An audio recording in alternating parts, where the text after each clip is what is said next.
In a small-town diner, a waitress refuses to stay silent when a group of men harasses a black customer. She stands her ground, but instead of support, she's fired on the spot. Humiliated and suddenly jobless, she steps out into the street with nothing but her pride and the conviction that she did the right thing. Just when she thinks she's hit rock bottom, her phone rings. The man she defended is calling, and what he has to say will change her life in ways she never expected. The diner was the kind of place where people didn't like change. A small, old-fashioned restaurant tucked away in a town where everyone knew each other, where the regulars had been eating the same meals at the same booths for decades. The walls were lined with faded pictures of local history, white faces smiling in black and white photographs, football teams from a time when integration wasn't even a question.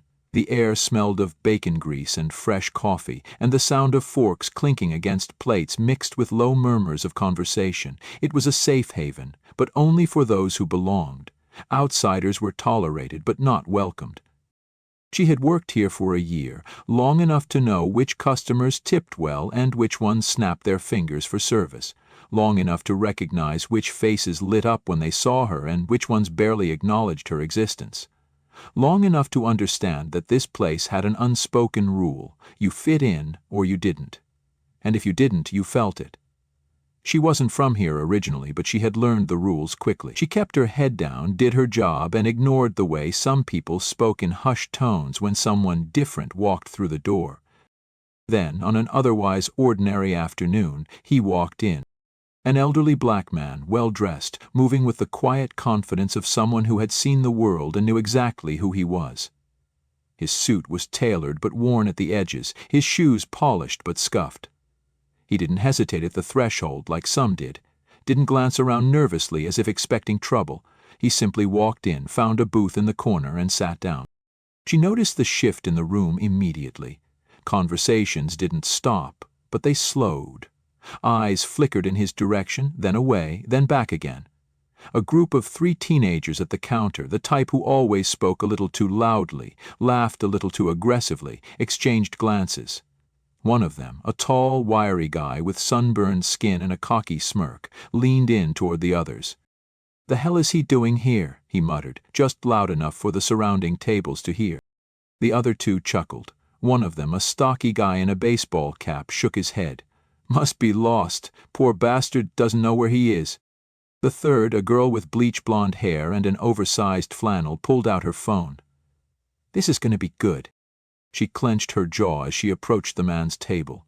He hadn't even picked up the menu yet when she stopped beside him, pen and notepad in hand. "What can I get you?" she asked, keeping her voice even, professional. He glanced up, offering her a polite nod. "Just a coffee, black, and whatever the special is today." "Coming right up." She turned toward the counter, but before she could take a step, the wiry guy slid out of his seat and sauntered over to the booth, hands in his pockets, a smirk stretching across his face. "Hey, old man," he said, his voice dripping with mock politeness.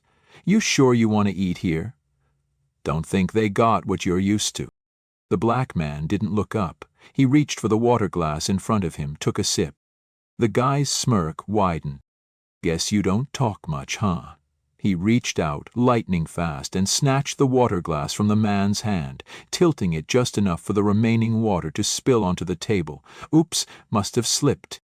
The girl with the phone snickered, aiming her camera. "Come on, say something for the people," she taunted. Her hands curled into fists at her sides. "That's enough," she said sharply, stepping forward. "Leave him alone." The wiry guy turned his head toward her, eyebrows raised. "Relax, sweetheart. We're just having a little fun." Her voice didn't waver. "This isn't fun, it's harassment. Back off." The stocky one with the baseball cap snorted. "Oh, so you're on his side? That's cute." The wiry guy took a step closer to her. His breath smelled like cheap beer, though it was barely past noon. "You really gonna stick up for him over your own people?" His tone turned mocking, exaggerated. "What, you got a thing for them now?" The words hit like a slap. A few nearby customers were watching now, but no one spoke up. No one moved. She turned, looking toward the counter, toward the man who could stop this with a single word. The owner. He was standing with his arms crossed, an expression of thinly veiled impatience on his face, not anger at the boys, not concern for the man in the booth, just irritation that things were getting loud. She met his eyes, silently asking for backup. Instead, he sighed. "You don't want to make this a big deal," he said casually, like they were discussing the weather. "You know how things are around here." Her stomach turned. She had known, of course, had seen the signs, had felt the tension, had overheard the whispers, but she had never felt it so plainly, so blatantly, as she did in that moment. The black man set his hands on the table, fingers interlaced, still not saying a word, still calm, but his eyes, sharp, intelligent, met hers for the briefest second, and she knew what he was thinking. This isn't new to him. This isn't the first time. But it was the first time she had seen it happen right in front of her.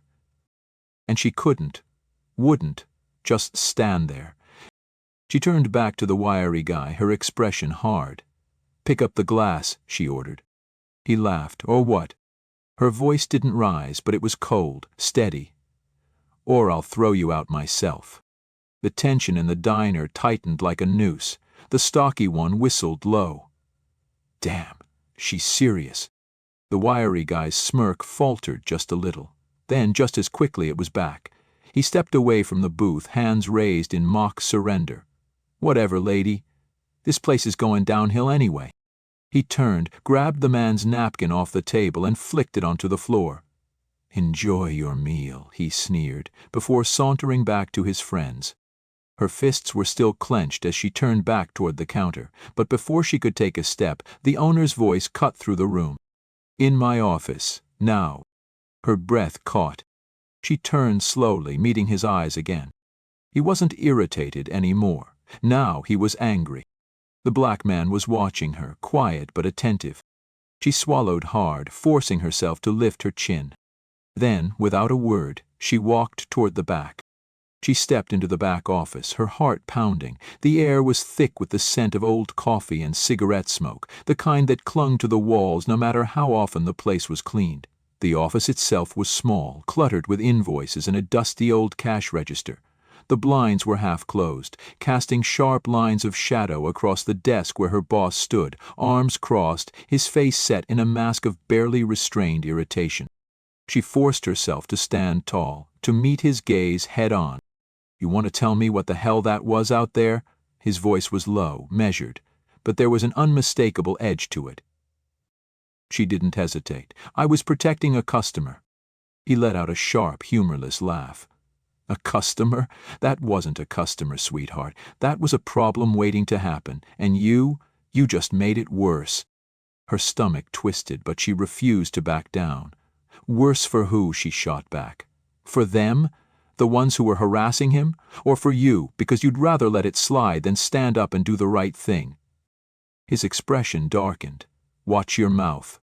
She felt her fingers tighten into fists at her sides. "I'm not going to watch anything." They were harassing him. They were trying to make him leave, and you just stood there and let it happen? Why? Because you don't want to piss off the regulars? Because you think it's bad for business? She shook her head, her voice rising. "You think people won't notice what kind of place this is?" His jaw tightened, but he didn't look rattled. If anything, he looked like a man who had already made up his mind before she even walked in here. "I don't owe you an explanation," he said coolly. "You don't like how things are run around here, then maybe this ain't the place for you." Her breath caught. "You can't be serious." He exhaled through his nose, as if this was exhausting him. "I am serious. I'm not about to lose business over some bleeding heart nonsense. You want to fight for every lost cause that walks through those doors? Fine. But you won't be doing it here." She felt her whole body go still. "You're firing me." "You're damn right I am," he said, stepping around the desk. "Come on, you think I'm going to let some waitress tell me how to run my own damn diner?" He pointed to the front of her apron. "Hand it over." For a long moment she didn't move. The weight of what was happening pressed down on her like a physical thing. She had been working here for a year. She had picked up extra shifts, covered for people when they called out sick. She had memorized the regulars' orders, smiled through rude customers, scrubbed grease off the floors when no one else wanted to. And now, just like that, it was over. Her fingers trembled as she reached behind her neck, untying the knot at the back of her apron. She pulled it over her head, folded it, and set it on the desk. Her boss didn't even look at her. "No, get out." She swallowed hard, forcing down the lump in her throat, and turned on her heel. She pushed the door open with more force than necessary, stepping back into the diner. The noise of the restaurant rushed back in, plates clattering, voices murmuring. And yet, it felt distant, like she was hearing it through thick glass. As she walked toward the exit, she felt the weight of eyes on her. Some customers had noticed the argument, had seen her storm out of the back. A few looked away awkwardly, pretending not to see. Others, the regulars, the ones who never had to question whether they belonged here, watched with barely concealed satisfaction. And then there was him. The black man was still seated at his booth, his plate untouched, his expression unreadable. She hesitated for half a second, then kept walking. She pushed the door open, stepping out into the cool afternoon air. The second the door shut behind her, she let out a breath she hadn't realized she was holding. Her hands were still shaking. She hadn't thought it would hurt this much, but it did. The door opened behind her. She turned to see the man stepping outside, his gaze steady. Up close she noticed more details. The slight gray at his temples, the fine lines around his eyes, the kind of face that had seen things, endured things. He studied her for a moment before speaking. "You didn't have to do that." She let out a short, humorless laugh. "If I hadn't, I wouldn't be able to look at myself in the mirror." Something flickered in his eyes, something almost like approval. He reached into his coat pocket and pulled out a small, plain business card. No logo, no name, just a single phone number printed in bold black ink. "When you need a job," he said, holding it out to her, "call this number." She took it hesitantly, glancing down at it. "What is this?" "A door," he said simply. She looked up at him again, trying to read him. His face gave nothing away. After a moment he nodded once, as if he had already said all he needed to, and turned, walking toward the parking lot. She watched him go, her fingers tightening around the card. The door behind her swung open again, and she heard laughter, their laughter. The guys from inside, the ones who had started all of this, stepping outside, stretching like they had just finished a good meal. "Guess you won't be coming back here anytime soon," one of them called out, grinning. She turned to face them. She should have been angry. She should have shouted something, thrown the card at their feet, told them exactly what kind of people they were. Instead, she just smiled. Because for the first time in the past hour, she knew something they didn't. They thought they had won. They had no idea. She sat in her car, gripping the steering wheel so tightly her knuckles turned white. The events of the past hour replayed in her mind on an endless loop. The taunts, the spilled water, her boss's cold, dismissive stare, and the weight of that final order, "Get out." She had done the right thing, she knew that, but knowing didn't make it easier. She was jobless now, with rent due next week and no backup plan. The business card sat on the passenger's seat, the black-inked number staring back at her like a challenge. Her phone buzzed. She blinked, releasing a shaky breath before picking it up. A message from her best friend. "Go on Facebook now." Frowning, she tapped the notification and her newsfeed exploded. A video. Her video was everywhere. It had been posted by a customer, someone who had recorded the entire scene from the moment the group of men started harassing the black man to the second she was fired for standing up to them. The caption was simple but damning. "Waitress defends black customer from racist harassment. Gets fired on the spot. This is America in 2025. The numbers were rising in real time. 50,000 views, 80,000, 100,000. She scrolled through the comments, her pulse pounding in her ears. "This is disgusting. That diner should be shut down. She's a hero. Someone hire this girl. So the owner was totally fine with the racism, huh? Let's make sure he pays for it." Her hands trembled as she swiped through the reactions. Celebrities were sharing the video. Activists were tagging the location of the diner, calling for boycotts. Even news outlets had picked up the story. Small ones at first, but it was only a matter of time before it reached national headlines. The sheer force of the internet was taking hold, and there was no stopping it now. By the next morning it was everywhere. She woke up to a flood of notifications. People were demanding answers. Reporters were outside the diner with cameras trying to get a comment from the owner. By noon, the hashtag Boycott Joe's Diner was trending nationwide. The once buzzy diner now had empty parking spaces, its regulars afraid to be associated with the scandal. And then came the protesters. By day 3, hundreds of people gathered outside the diner, holding signs, "No room for hate, we stand with her, shut it down." They chanted, they marched, and they made sure the world knew exactly what had happened within those walls. The pressure mounted until the owner had no choice but to put up a "closed until further notice" sign. The local news covered it first, then national reporters picked up the story. They ran clips of the video alongside statements from civil rights organizations. Some customers who had eaten there for years spoke out, admitting they had witnessed similar incidents but had never said anything. But now, silence was no longer an option. Then the calls started. Her phone wouldn't stop ringing. Strangers offered her jobs, donations. Someone even suggested starting a GoFundMe for her lost income. It was surreal.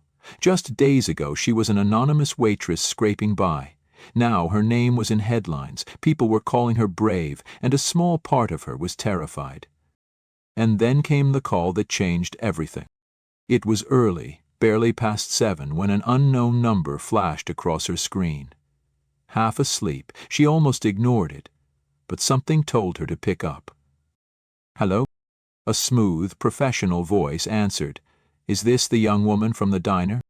She sat up, instantly alert. "Who's asking?" "My name is David Marks. I work with Mr. Lancaster. He'd like to meet with you." She frowned. "Mr. Lancaster?" A pause. Then, with a kind of weight that suggested she should already know, he said, "The man you stood up for at the diner." She sucked in a breath. "I'd like to see you today," David continued. "Are you available?" She glanced at the business card still sitting on her nightstand. The same number. Yeah," she said quickly. "Where do I go?"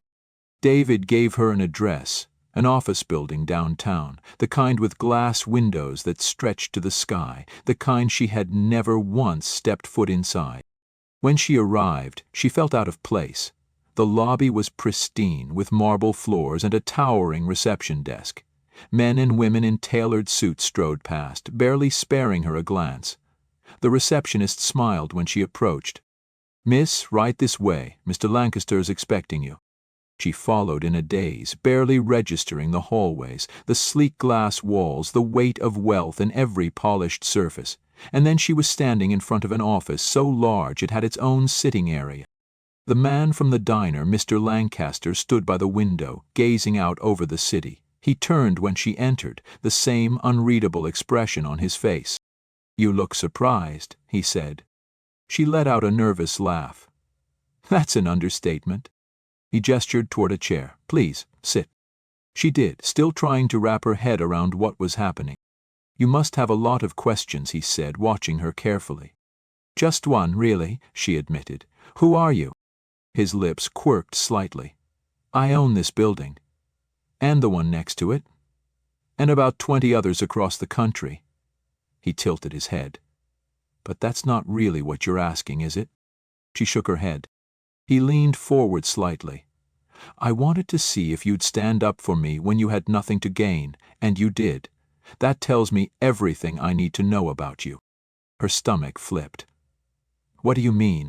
"I'm offering you a job," he said simply. "Not waiting tables, not scraping by. I run a foundation, one that fights against the exact kind of injustice you saw in that diner, and I need people who aren't afraid to speak up." He met her eyes. "People like you." She blinked. "I don't need someone who just wants a paycheck," he continued. "I need someone with a spine, someone willing to take risks for the right reasons." He leaned back in his chair. "So, what do you say?" Her mind was spinning.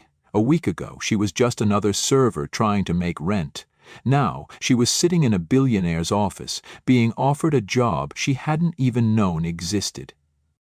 She thought of the diner, of her old boss, of the way he had looked at her like she was disposable. She thought of the men who had laughed as she walked out.